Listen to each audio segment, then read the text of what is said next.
In court, the young Ukrainian refugee's killer faced his victim's family, but instead of speaking, his next move sent chills through everyone. A young Ukrainian refugee's worst nightmare unfolded in the most public way possible, and now the alleged killer is taunting the victim's family. Days after the brutal on-camera stabbing of 23-year-old Ukrainian refugee Irina on a Charlotte light rail train, her killer, DeCarlos Brown, has reportedly offered no words of apology or remorse. The absence of one has felt like a punch to the gut for the victim's family, and they're not keeping quiet about it. In a statement issued by their lawyers, the victim's family demanded that Brown be locked up immediately after he had stolen the life of their daughter in the most horrific way. Her aunt, Valeria Haskell, spoke out, claiming that the news had left them heartbroken beyond words. In their own words, no family should have to go through this. Now, in case you missed it, on August 22, 2025, at the East-West Boulevard station on Charlotte's Lynx Blue Line, Irina, a 23-year-old refugee from Kiev, boarded the train shortly before 10 p.m. She sat down in front of DeCarlos Brown Jr., a 34-year-old homeless man. About 4 minutes in, surveillance footage shows Brown pull out a knife and stab her 3 times, including one blow to the neck without any provocation. 2 minutes later, he left the train and was arrested on the platform. Zarutska was pronounced dead at the scene. Her family, already shattered by the war back home, was now left to deal with this unimaginable trauma. Brown Jr. is no stranger to the criminal justice system. He's faced at least 14 arrests over the years, including robbery with a dangerous weapon, larceny, assault, and misuse of the emergency system. Local authorities swiftly charged him with first-degree murder. However, on September 9, 2025, the U.S. Department of Justice charged Brown federally for causing death on a mass transportation system, a crime that could carry a maximum penalty of life in prison or the death penalty. Attorney General Pam Bondi promised to seek the harshest punishment,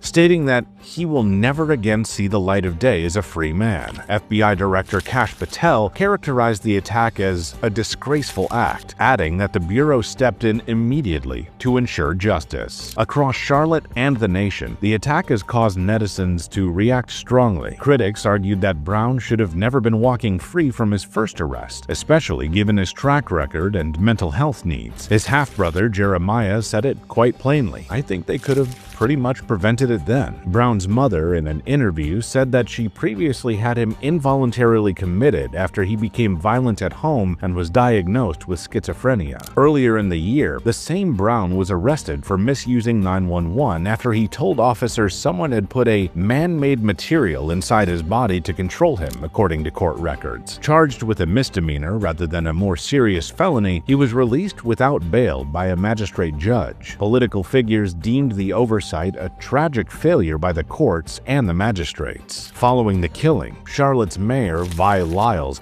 announced deployment of bike units, reinforced patrols, and ramped up train platform presence. After hearing about the crime, President Donald Trump claimed the attack was a clear result of cashless bail policies, which enabled killers to be released on the streets without posting bail. But online users pointed out that the safety nets and blames being thrown out wouldn't bring back Irina Zarutska. Reports claimed that Zarutska had arrived in America in 2022, fleeing the bomb shelters of war-torn Kiev. She was a graduate in art and restoration, and she juggled jobs at a pizzeria and caring for animals in her Charlotte community. Her family insisted on burying her in the U.S., not returning her to Ukraine because she loved America. It's safe to say, Brown's refusal or inability to address Zarutska's family speaks as loudly as any words. He's allegedly made the most brutal statement by just doing nothing. No apology, no admission, no human reach in their time of grief. As of now, Brown's federal case is still ongoing, and his fate has yet to be known. Zarutska's family launched a GoFundMe to help cover funeral costs and other support payments amid the case.